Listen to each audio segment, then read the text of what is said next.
This is our quick take on multiplying decimals. Let's look at this first example, 2.34 times 2. Now remember, when we added and subtracted decimals, it was very important for us to line up that decimal point and then to make sure the decimal point was in the same spot in the answer.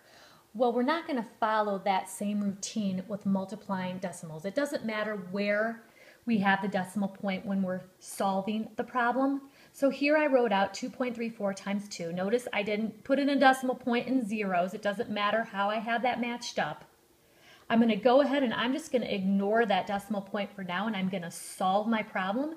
So I did the multiplication and I had 468 as the answer. But now here's where you need to add that decimal point back in. So what you're going to do is you're going to come up here and you're going to look at the two numbers that you multiplied, and you're going to notice how many places there are with numbers to the right of the decimal point in both numbers that you multiplied. So we look at this and we notice there's the decimal point and there's two spaces with numbers to the right of the decimal point. So 1, 2, there's no decimal point here, so we have 2, and then we're going to go down here and you're going to go all the way to the right of your answer, and you're going to start here and you're going to go backwards as many spots as you had numbers past to the right of the decimal point. So we're going to start here and we had 2, so we go 1, 2, and that is where our decimal point is going to go. So the answer to 2.34 times 2 is 4.68. Let's look at another example.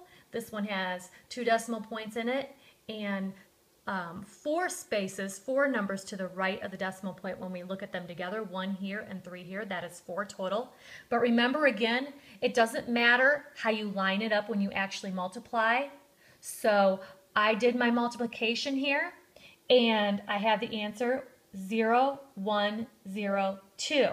Now, where do I need to put that decimal point? We look back up at the original problem and we have 1, 2, 3, 4, 4 numbers to the right of the decimal points. So we're going to again start all the way here to the right, and we're going to go 1, 2, 3, 4, and that is where I need to put my decimal point. So the answer is 0.0102.